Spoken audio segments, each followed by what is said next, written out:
a bit here.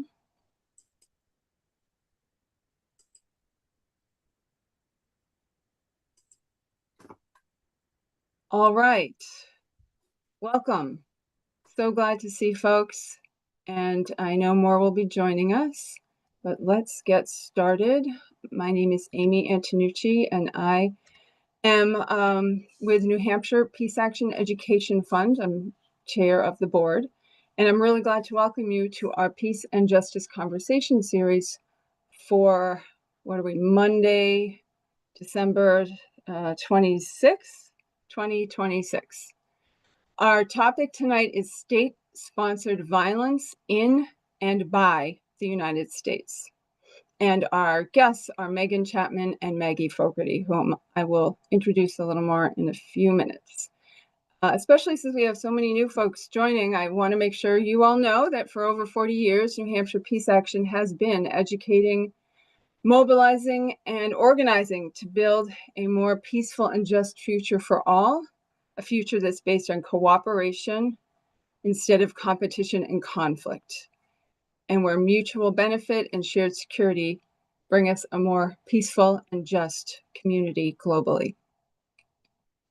We do want to start with a quick moment to acknowledge that we do our work on the traditional ancestral homelands of the Abenaki, Wabanaki, and Pennacook peoples, past and present. Quick reminder that we love when you keep your video on, but your audio will stay muted to start with. The chat will be open for questions. We won't really get to them though until we are in our Q&A period. And later on, we'll likely do hand raising and call on folks one by one. So I'm going to introduce tonight's speakers with some very short bios. I could tell you lots more about these folks, but let's, we want to get going to the program. So let me just tell you a little bit. Megan Chapman is a human rights lawyer who has worked on the ground in West Africa, principally in Lagos, Nigeria, Benin, and other places over the last 12 years. She is now co-director of the World Fellowship Center, and which supports progressive movements for social justice and facilitates exchange between activists and promotes global grassroots solidarity. I know many of you definitely know Maggie Fogarty, Program Director of AFSC New Hampshire. Her work is dedicated to movement building for economic justice, racial justice, immigrant rights, and nonviolence. She's been particularly involved in immigration issues for many years. She's a co-convener of the New Hampshire Immigrant Rights Network and New Hampshire Voices of Faith, and as I said, many, many more groups and organizations. I am going to get out of the way and pass it to Maggie first, I believe. And again, thank you all for being here, and let's hear from Maggie and welcome her. With your sparkly hands. Thank you. Thanks so much, Amy and Doreen and the Peace Action family for opening up this space. Peace Action is a sibling that I love very much and am really glad to be in the work with you.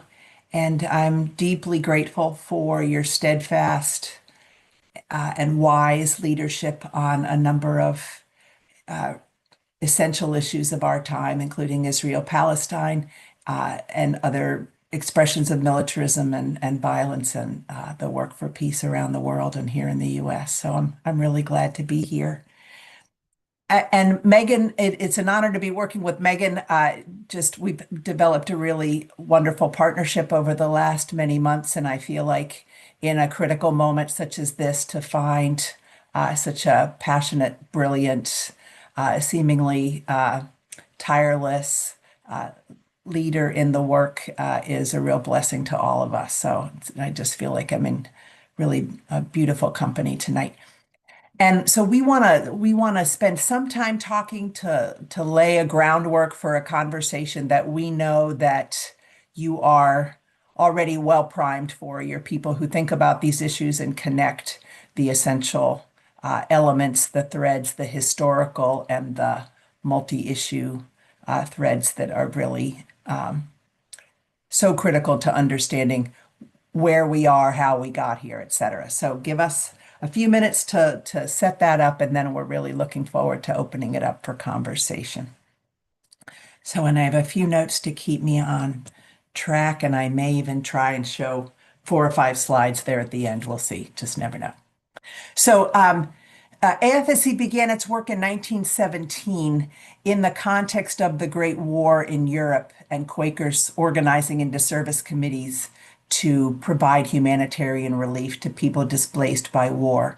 So right from the beginning, AFSC was recognizing the human cost of war, the migration crisis that comes from war, and it's a continuous reality to where we are now. We understand migration as a fundamental human right. It is a universal behavior. And we need policies and practices that ensure that people are able to migrate safely and with dignity. We understand that migration is often forced by the impacts of capitalism, militarism, and other forms of violence. And in recent decades, of course, the climate crisis is a major driver. So in that context, migration, we also need to lift up that migration is a global phenomenon. There are more refugees and internally displaced people in the world right now than at any time since World War II, with well over 100 million. I think it was 120 million refugees and displaced people in 2024. And that was a significant increase over the previous year. So it continues to climb. And tragically, the United States and other nations around the world are responding with increasingly restrictive and punitive policies and protocols. So we're in a full-blown crisis of human rights that is deeply rooted in our history of racism, criminalization, economic exploitation, all wrapped in a narrative of our exceptionalism and in the context of xenophobia. So the main point that I want to make, and many of you have heard me make this before, the crisis we are living in now is a truly bipartisan made catastrophe. There are key points throughout history that I just want to quickly touch on, where both Democratic and Republican Congresses and US presidents have conspired to create the profit-driven, racist, violent, dehumanizing system that is playing out for all to see. So beginning with our very first immigration laws in the United States, the Chinese Exclusion Act in 1882, which was an effort to stop Chinese migration to the United States. The laws prohibited all immigration of Chinese laborers for 10 years. This was in response to increased competition for jobs after the completion of the Transcontinental Railroad in 1869. Then just 60 years later, under President Roosevelt, the U.S. interned more than 120,000 Japanese people. This was intended to mitigate a security risk that Japanese Americans were believed to pose. And the scale of the incarceration of Japanese Americans in proportion to the size of the population far exceeded any other measures taken against German and Italian Americans. So the entire west coast of the United States was designated a military exclusion area, and all Japanese Americans living there were taken to assembly centers, concentration camps in California, Arizona, Wyoming, Colorado, and other states. Also about that time, and for about 20 years, the U.S. Was hosting the Bracero program, which was a migration program designed to address labor shortages in the U.S. So it was primarily Mexican labor was brought to the U.S. As braceros on temporary contracts, typically for 6 months with the possibility of renewal. The promises of wages and decent working conditions were often not fulfilled. There were some benefits to Mexican people to be able to migrate for labor and then to return, but it was also an extremely exploitative arrangement designed to be in service to U.S. economic needs, not to the labor needs of the Mexican workers. We get to Ronald Reagan's era, and in 1986 with the Immigration Reform and Control Act, which did create a path to legalization for nearly 3 million undocumented immigrants in the United States. And tragically, we haven't had a similar legalization project in this country since Ronald Reagan accomplished that in 1986. So just massive failures by Congress and subsequent presidents to deliver on any promise of regularizing people's immigration status. But at the same time, President Reagan also created the I-9 so that employment status became a critical element of someone being able to work here. And we saw increased border enforcement during that period. I'm just going to skip over to a couple of other presidential legacies. We have to lift up President Clinton's really ominous legacy in the realm of immigration. He signed the Illegal Immigration Reform and Immigrant Responsibility Act of 1996, and it made more and more people deportable. It made less people legalizable. It expanded whole categories of criminalization of migration, and expanded the categories of people who could be expelled from the country without even having a hearing before a judge. And the administration of Clinton was proud to claim to have achieved record deportations of criminal aliens, although that's a very flawed frame itself. I want to touch base briefly on the legacy of George W. Bush and the events of 9/11, which led to the passage of the Patriot Act and the narrative of national security as a justification for large-scale surveillance, a justification for restriction of civil liberties and migration, and the creation of the Department of Homeland Security, including in 2003, an agency called Immigration and Customs Enforcement. As part of George W. Bush's response to 9/11, there was created a special registration system for Muslim and Arab immigrants called NSEERS. So men from predominantly Muslim countries had to then register with the US government, and it became a dragnet for a number of people who were in complex and unclear immigration statuses to then be branded terrorists and expelled as part of a counterterrorism campaign.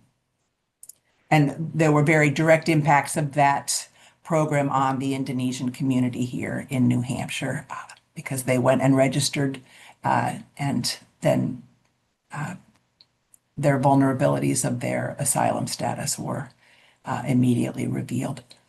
Also, during George W. Bush's administration, we had the creation of the detention bed quota. So we had lobbyists for private prison companies managed to get language into the federal budget that on any given day, there'd be 34,000 immigrants in ICE custody in the United States, primarily in private prisons.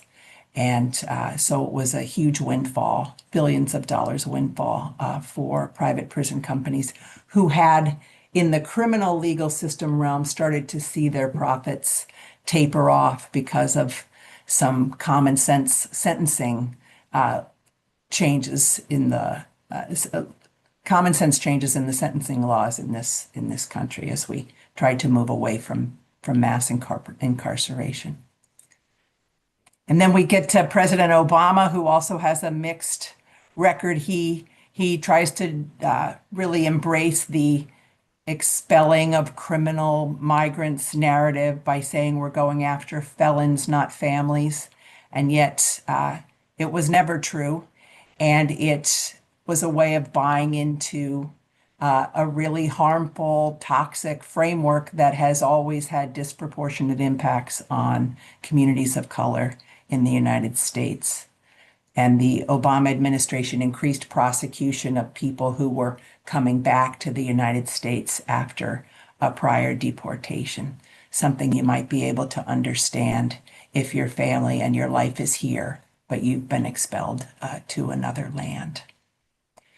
So, and then Obama became known as the deporter-in-chief for his extraordinary high levels of people removed from the country during his tenure. So then all of the machinery that gets built over these many decades and administrations gets handed to the Trump administration when they take power in 2017. And it is taken to the next level of barbarity and lack of accountability. Immediately with the Muslim ban, with more border militarization, with zero tolerance policies that led to the separation of 5,000 children from their families, some of whom today have not been reunited. It led to an exacerbation of the human rights crisis at the border by forcing people to remain in Mexico. And then with the onset of COVID, the utilization of a health-related policy called Title 42, which basically closed our borders. So I'm going to skip over a number of things, but just to acknowledge that President Biden's record is also extremely mixed. He was able to end the Muslim ban right away. He pledged to end the Remain in Mexico program, but it was restarted by a court order. And so that hung on much longer, building up the human pressure at the border for people seeking asylum here. So Biden attempts to create some pathways for people from Cuba and Haiti and Nicaragua and Venezuela to be able to come into the U.S.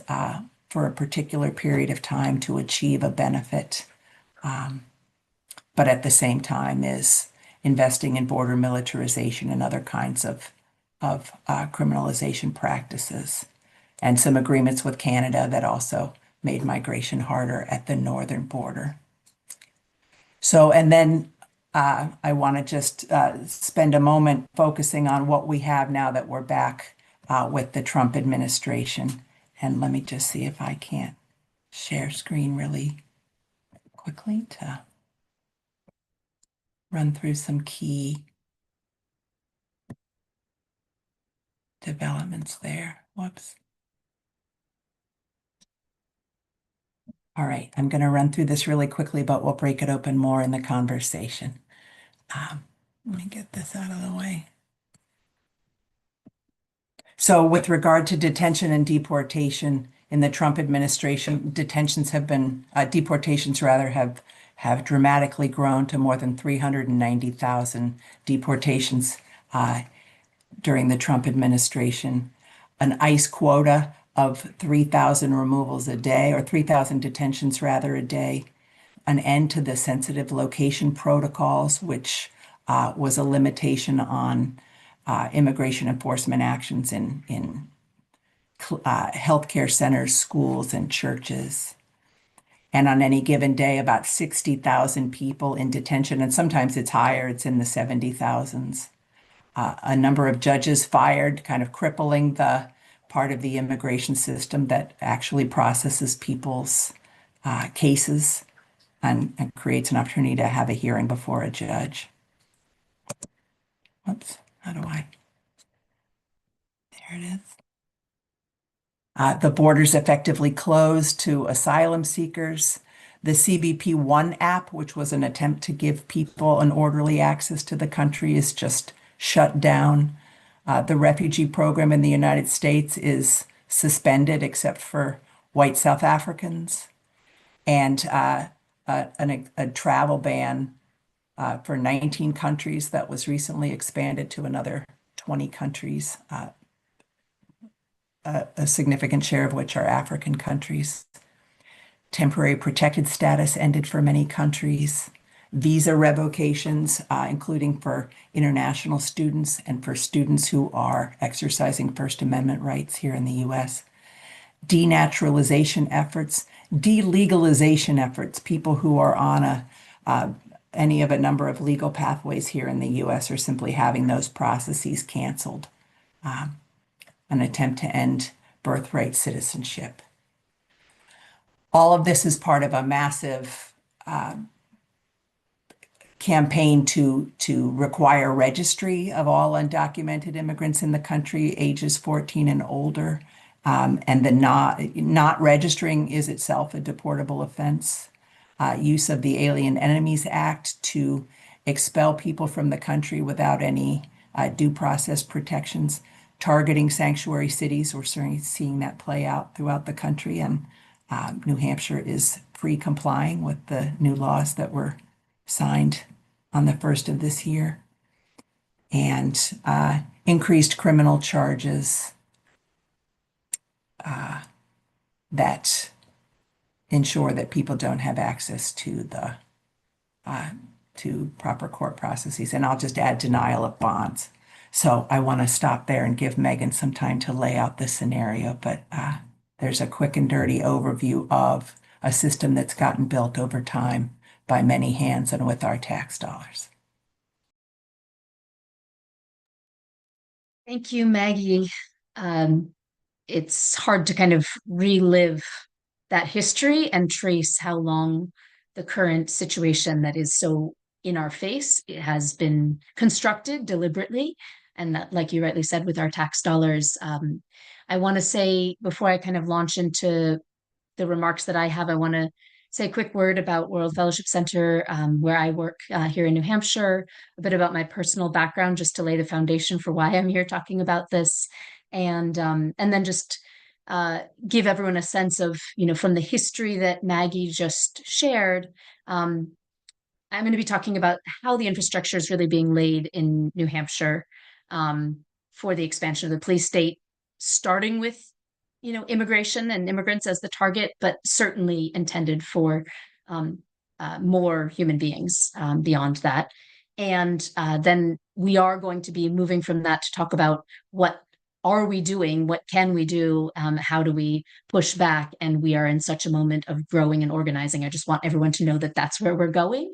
And we're going to have time for questions and answers and discussion at the end. So the goal of this is to inform, make sure that everyone has the same base of information, and then sort of point towards all the many ways that we can each and all get involved in the struggle to push back on the expansion of the police state, the crackdown on immigrants, and everything else that's happening.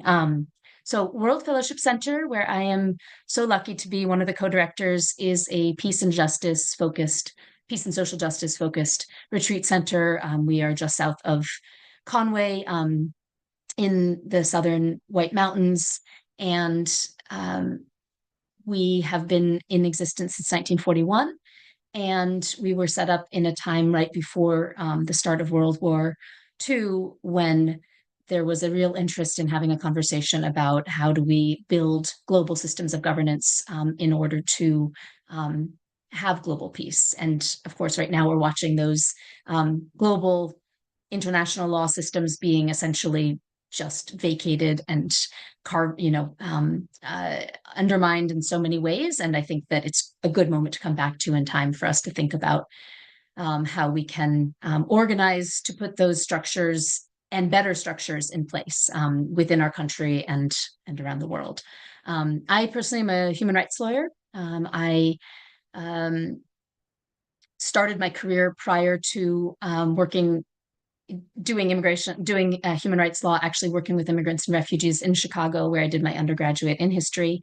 And I do feel like my life is going full circle, because I wrote my undergraduate thesis around the time that Department of Homeland Security was being set up, just to put, context, about the US's first experience of mass asylum during the Mariel boat lift, which some people might remember, have read about, when there was a mass influx of Cubans and Haitians to the United States, and the US responded by interning people in army camps and other places of detention, makeshift places of detention. And it was The argument of my thesis was that was the beginning of the detention, mass system of immigrant detention in this country. And it was also the first time that we'd had mass influx of refugees and asylum seekers. I went from that to start working with immigrants, with refugees first, and then with immigrants who were being detained by ICE in county jails across the Midwest, and helping them to access healthcare rights, helping to strengthen health access for immigrant detainees or people who are detained by ICE. And it's interesting because that's all coming full circle with some of the struggles that are ongoing right now to push back on the expansion of county jails in New Hampshire being used for immigrant detention. So we'll come back to that point. After doing immigration work and deportation defense for a couple of years, and especially working at the nexus between deportation defense and criminal convictions, I decided that I was going to go and work abroad and work to help face some of the conditions that people are facing around the world that lead them to migrate, whether it's mass displacement, situations of conflict, situations of economic deprivation that lead to the kinds of mass migration that we see all over the world. It's not a unique problem to the United States, but it is something that is happening globally. And my decision was, instead of working on the receiving end, I wanted to be working with communities hand in hand. And I think the point there is just to say that the work that I've been doing for many years, I presented previously for Peace Action on this work, is with people living in informal settlements facing mass evictions. And the displacement crisis that Maggie mentioned is very real. It's not all due to armed conflict or war. We see a lot of that on the news, but in Lagos, where I've worked for the better part of the last 15 years, I've seen nearly 100,000 people forcibly evicted in the name of urban development, but not really in urban development, just land grab. And we are seeing these things get worse around the world as kind of global sense of democracy and rule of law evaporates and is actively undermined. So it's only a reminder for us that in us pushing back and fighting back and asserting our rights and protecting the rights of others and being active in those struggles, we are not only protecting people within our own borders, but we are protecting the entire world. And we need a really global movement. And I'm so gratified to see nearly 130 people on this call, because that gives me a lot of hope that we are moving in the right direction. So I came back a couple years ago and started working in New Hampshire, started working with World Fellowship Center, which is kind of like a home for me. Being in New Hampshire, I grew up in Massachusetts, and it has been really incredible over the last year to see the organizing that has taken shape. I'm in the northern part of New Hampshire, and we are organizing around all of the issues that people are organizing around in the southern part of the state. And we are building out our networks, and it's really encouraging. And we'll say more about exactly what that looks like. But first, I want to lay a foundation for why activism around these issues in New Hampshire matters so much. And the first reason is one that Maggie flagged. If you look at New England as a region, or this part of the country, New Hampshire is the fall in line first state. It's it's the state that is complying far in advance with the sort of federal agenda around immigration and around so many other issues. And we saw this first and foremost in the state when, under this administration, when early in this last year, 2025, there was a call from Governor Ayotte to encourage law enforcement to go into something called 287G agreements with the Immigration and Customs Enforcement, ICE. So if people don't know, 287G agreements are cooperation agreements that lay a foundation for active cooperation between local police, county sheriffs, state police, and ICE. And without that, all those police, local police that I mentioned, don't have the right to ask about immigration status. It's not one of the powers that they have.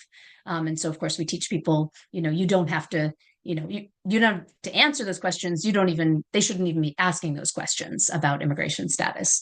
But when a police department goes into a 287G agreement, it means that they get some additional training. They don't really get resources. They get access to a database, and they are essentially deputized to do some immigration enforcement. Currently in New Hampshire, since, starting with the state police, we have the state police are in a 287G agreement. The 4 counties have, the county sheriffs have signed 287G agreements with ICE. And we have about, I think it's 11 towns that have signed 287G agreements. The local police have signed those agreements. And there's a lot of effort to organize and push back. We did not expect that, until a couple of weeks ago, we thought that the last one had been signed, and that was in the town of Carroll, just over the mountain, over the pass from where I am. Carroll Twin Mountain had signed one that went through in July of last year. I'm sorry, July of 2025. And now, just a couple of weeks ago, the town of Auburn in Rockingham County signed one as well. So wherever you live in the state and also outside of the state, but if you live in New Hampshire, a really good idea is to go and get a group of people who are concerned together, go and meet your local law enforcement and just talk to them. We are small towns mostly. Go and talk to them, set up a meeting, and get assurances that they do not plan to sign a 287G agreement. There's currently no other towns in New Hampshire that are on the pending list that's published by ICE, but we don't want to bank on that. We've been doing this in Mount Washington Valley for the better part of the last year, going to local towns, meeting with them, getting assurances. The second way that we're pushing back on those 287G agreements where they already exist, there's a move right now where people are organizing currently in Gorham, just in Coos County, in Carroll that I mentioned before, in Twin Mountain, and also in Ossipee here in Carroll County, to introduce warrant articles for our upcoming town meetings, where taxpayers who live in the town are saying, we do not agree with our local law enforcement's decision to enter into this agreement. That's important, and that's a useful strategy because, of course, we have this anti-sanctuary law. Maggie was mentioning that in New Hampshire, we have anti-sanctuary laws that have been put into place far ahead of us being mandated to do such. And one of the anti-sanctuary laws is trying to tell our town select boards and other local electeds that they don't have the right to interfere with law enforcement officers' decisions. So if we go and appeal to the select board, they'll say their hands are tied. But if we stand up as taxpayers and say this has budget implications, these police are paid out of our taxes, we can actually take really important steps to push back on that. So I want to really emphasize that that effort, and don't just go town by town. Let's just do it. And if you need resources, there's an amazing group of resources that have been collected by the NHIRN, the Immigrant Rights Network in New Hampshire, that Maggie facilitates, and a wonderful lawyer named Christine Wellington has written great articles and resources, and we're happy to share those with anyone who would like to take that the next step forward. It doesn't take a ton of people, just get a group together and take those steps. So 287G agreements is one of the ways that the foundation is being laid for the expansion of the police state through in the name of immigration enforcement, but of course with intentions far beyond that. The second one is the expansion. Maggie talked a lot about expansion of immigration detention, and that is also happening here in New Hampshire. Clearly, there was a decision taken to look at this whole part of the country and say, where can we expand immigration detention? And New Hampshire was the place that was chosen. So this is where we have the obligation to rise up and push back. So prior to the beginning of this year, last year, prior to the beginning of 2025, the only immigration detention center place where people were being detained by ICE was at the Stratford County Jail. And there's a longstanding contract there. And luckily that jail has some infrastructure to support the people who are detained there by ICE, including a wonderful visitation program that's led by AFSC.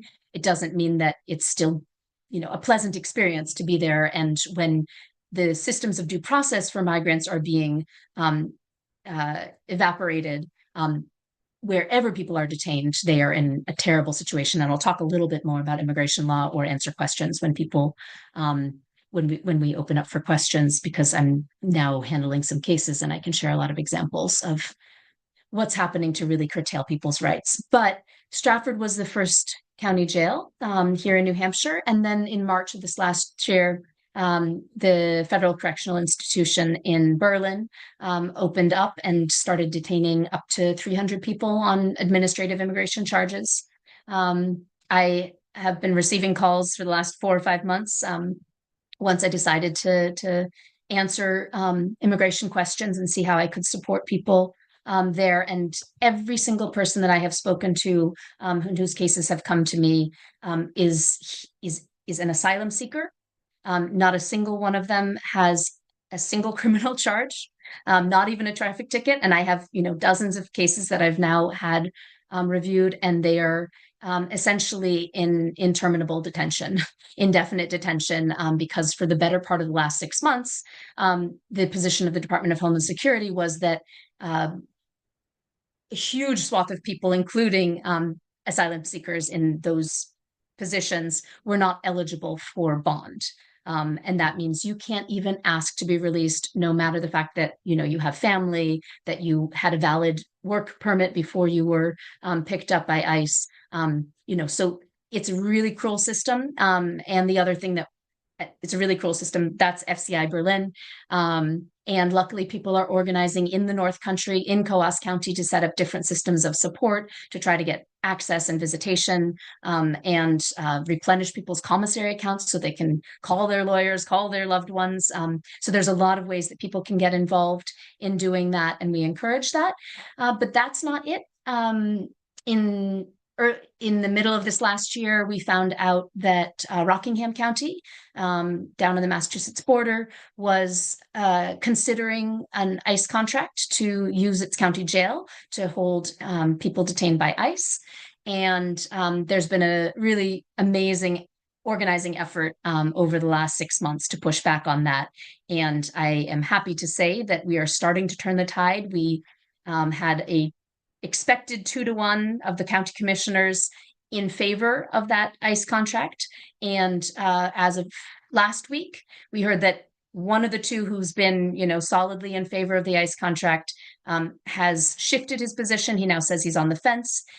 Last week, he said if he was going to vote for it today, he wouldn't vote for it, but he's still looking at his evidence. So anyone who's at all close to Rockingham County, basically every Thursday, 1 to 3 p.m. This week, next week, there are opportunities to go and fill up a big auditorium, participate in the county commissioner meeting, learn what your county commissioners do or your neighboring county commissioners do, and participate in public comment, or just sit there and bear witness as they evaluate, financially, legally, morally, whether they should or should not agree to detain immigrants in their county jail, and whoever else ICE decides to detain, because it might not just be immigrants in the future. There are 2 other counties that have been in conversations with ICE about going into detention contracts. One of them is Merrimack County. Seems to be, this is a terrible turn of phrase, on ice right now. Not sure what's happening with that contract, but they did have a pre-inspection visit. So if you're anywhere close to Merrimack County, please keep your eyes on that and let us know if you need support.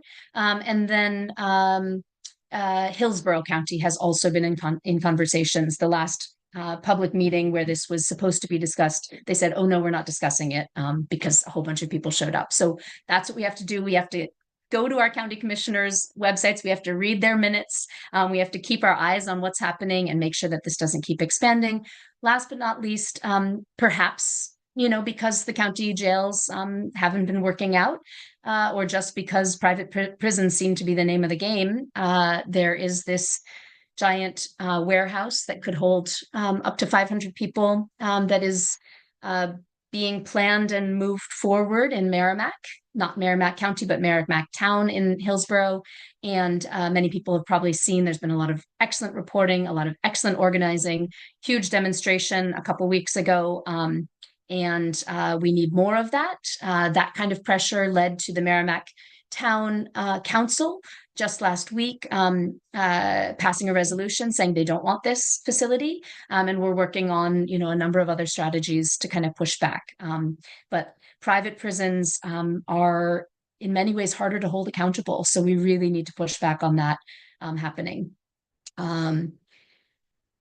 Let's see, there's so much that we need to talk about. The last thing I want to say, just in terms of how the infrastructure is being laid and how we need to kind of connect the dots, is about transportation systems. A lot of us came together in sort of statewide organizing and activism around Pease International Airport when ICE flights were going out of there from late July until early September, and the huge outpouring of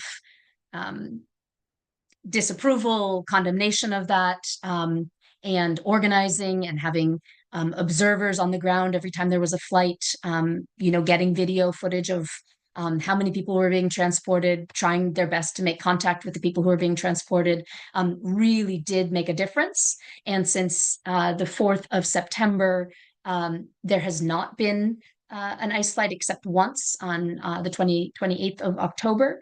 So that's a huge, step forward.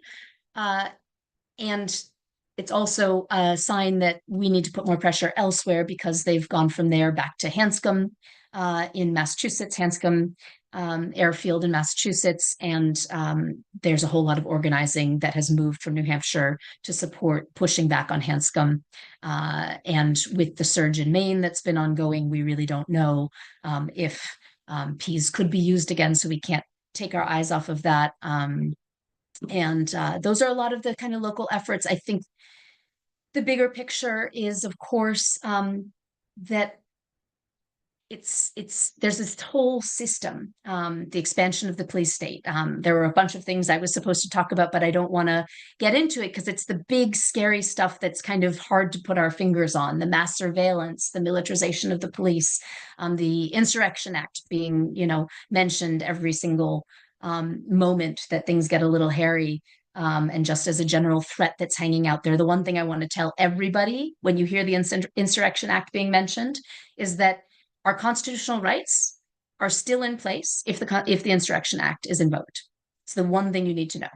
Whether it's invoked, whether it's legal to invoke it, all those things, more complicated. If the Insurrection Act is invoked, we still retain our constitutional rights. And we need to hold on to that and keep that in mind. Of course, we know that the administration is trying to shrink our constitutional rights, trying to make sure that find different ways of saying they don't exist, the right to due process. I read something 2 or 3 days ago about a memo that was trying to say that a judicial warrant, asserting that a judicial warrant isn't required to search a home. What I take from that, and what I would like everyone to take from that, is the fact that our rights can't be taken for granted. We need to use them. We need to encourage everyone to use them. We need to assert them. And I'm so impressed by the organizing that's happening all across this country, in Maine, in Minneapolis. And that's really the spirit of what we want to focus on for the remainder of our conversation. So I'm going to turn back to Maggie to kind of talk about some of the broader organizing efforts. And then we'll see what needs to be covered and where our questions take us. So Maggie, and I think, thanks, Megan. I think I'll be very brief because I'm looking at, there are so many people on this call who are a part of this really wonderful and now quite seasoned network of volunteers and community leaders organizing host homes, accompaniment networks, networks of food distribution and rides, providing housing for people, helping people find employment, et cetera. So there's this whole kind of sanctuary, solidarity, accompaniment work that is so relational and so rooted in community that a lot of folks on this call can already speak to. And There's been a real increase in organizing for rapid response so that trained volunteers disciplined in the practice of nonviolent response are showing up where ICE activity is happening, trying to document what's happening, as well as make a connection with targeted people. And then people very active just today in some of the legislative advocacy work that's a key part of this. I saw lots of calls going to our 2 U.S. senators to make sure that they they vote to not give ICE and CBP another dime while until to our mind, it would be until there's a dramatic deconstruction of that of those agencies, although I think our senators are talking more about just wanting to see reforms. But they do seem willing to vote against the appropriations for these agencies. So, and legislative advocacy at the state house that we can talk about as well, including 5 or 6 or even 7 bills this week. So I won't say any more at this point. And I think we'll invite people in the audience or participants to speak to some of the really beautiful work that's happening. Okay, thank you both so much. I'm going to just let folks know that Maggie and Megan have agreed to stay a little later. We'll end the official thing on at 8, but then we'll have a little more conversation afterwards, and some of these specific questions might be taken then. So don't think we're ignoring them. Gosh, there's a lot going on. The first thing though that I really want to have you speak to is why this is a foreign policy issue. New Hampshire Peace Action does foreign policy, and this is arguably a domestic issue. Can you help folks make the connection the connection between them? Maybe particularly the work we've been doing around Palestine, but you can go broader. I'd be happy to just, I had a couple notes written down that I didn't get to. And one of the things I wrote, I believe that borders are a form of violence. And we are in a system of global apartheid. And borders this is just a personal view that capitalism, and Maggie mentioned all these things, capitalism and economic systems are out around the world, and militarization is out around the world, displacing people, undermining economic resilience, extracting resources without, supporting the communities from whom those resources are being extracted. And yet we put up borders and don't allow people to move in order to be united with the resources that have been taken from them. We see apartheid within countries, and we see apartheid at a global level. And I think that makes this a foreign policy issue, and and I think that's a good framing of it. The second one I think is around, many of us I think are aware of this, but I saw a cartoon. It's not a really cartoon, that's a bad word. That I'd love to put up on the screen right now. And it was an Israeli officer educating ICE officers. And the points were: shoot first, block ambulances, call them terrorists. And that's what we're seeing happening in Minneapolis. And that's what we've been seeing happening in Palestine for far too many years. And it's happened in other parts of the world. And there is this sharing of strategies and sharing of resources. And I think the fact that Merrimack County, where the ICE facility is being planned, is also where Elbit Systems has a major operation. We have a lot of military industrial complex in this state. Maggie, if you want to complement that. Maybe just to lift up a piece that to add to that is that the U.S. conducts foreign policy in ways that externalize our borders and cause a lot of harm for migrants in other places. So imposing our practices of mass detention and border militarization on other countries that have previously had a much more natural flow of human beings at border crossings. So we're moving out, not just the conditions we create around the world drive migrants to seek safety here, and then we make their lives really precarious, but we're externalizing those practices to other places as well. Thank you both. And there's a lot more we could say on that. Maybe we will, but I'm going to start taking questions here. I see that you've answered some of them already, Maggie, but I don't think this one has been done. Is there an effort in our state to write letters to detained people? I started to write that, but then there were so many qualifiers. I'm like, I'll just wait till it comes up.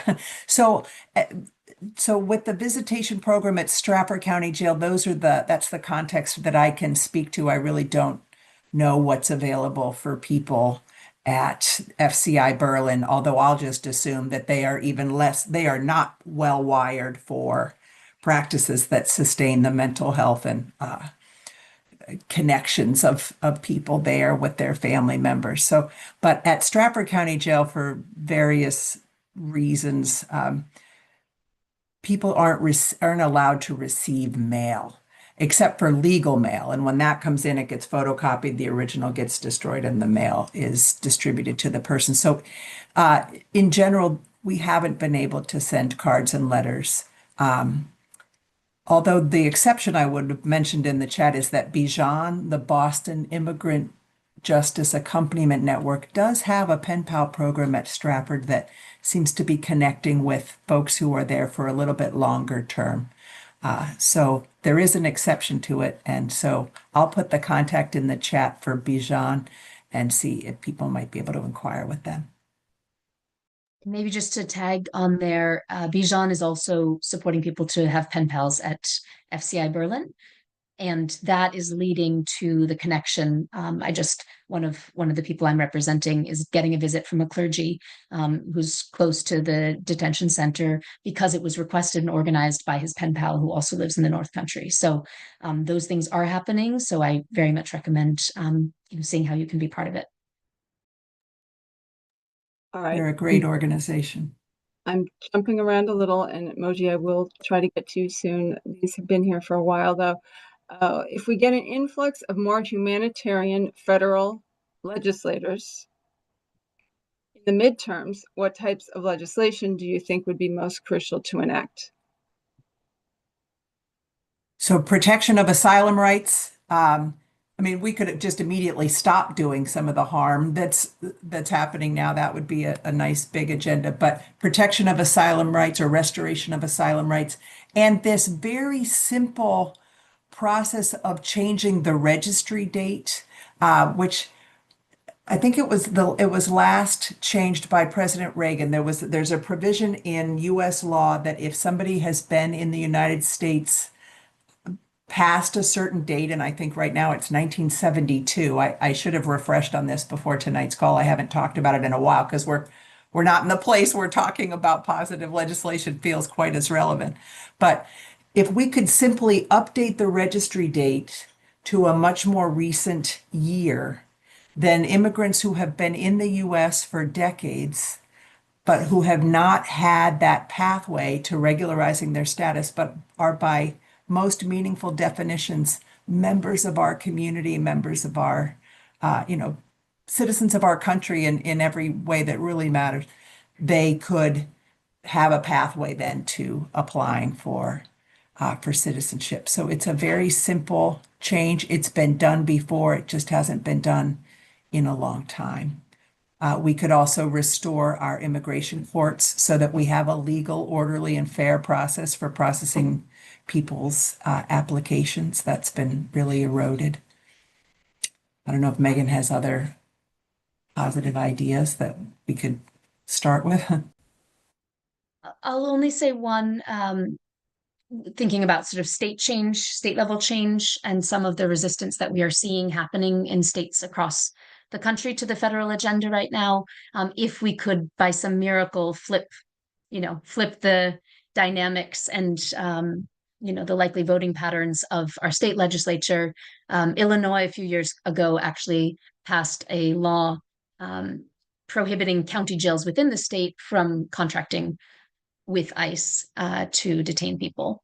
And it was upheld on a challenge under the anti-commandeering doctrine of the 10th Amendment, which we've been using a lot as well in some of our arguments, where states are boldly standing up to federal pressure and coercion and the federal agenda. And so just a mind that if and when we can, take this state in a different direction, there are constitutional protections for the state standing up and resisting being coerced and co-opted into the federal agenda. Okay, Moji, can you be quick? I'm going to let you unmute. Please be really brief. Sure. Hi, thank you. Hi, Megan. Megan was a guest of peace-seeking Iranian veterans, a binational, bilingual town hall that I held a few months ago. And I want to emphasize the importance of do not take your rights for granted, because rights can be taken away when fascism takes over. And I am from Iran right now. Regarding the Israeli connection to ICE, i.e. shoot and then call them terrorists, it's being used, has been used by the goons in Iran. They are calling those protesters terrorists to justify their horrible massacre. And Israelis are saying, we are not the only one doing a genocide. Internal despotism and external colonialism are two sides of the same coin. They need one another as enemy. That's what Dr. Mossadegh said, who was overthrown in 1953 by the CIA and MI6. So thank you for what you're doing, Maggie and Megan. Thank you, Moji, for helping make some of those connections. But we are going to need to wrap up. As I said before, if you want to stay on after we turn off the recording, we'll continue the conversation for anyone who wants to stay for another 15 to 30 minutes. So we are willing to get to more of these. But I need to do our regular ending spiel here, in which I first just really thank our two presenters. Please give them visible thank you. And thanks to all of you for coming here. There's a lot going on in the world. There's a lot to pay attention to. And really, the most beautiful thing right now is how many people want to be involved. And that's our strength and our power, or what we can turn into power. So this series is free and open to everyone, but we always greatly welcome your donations. They keep us going.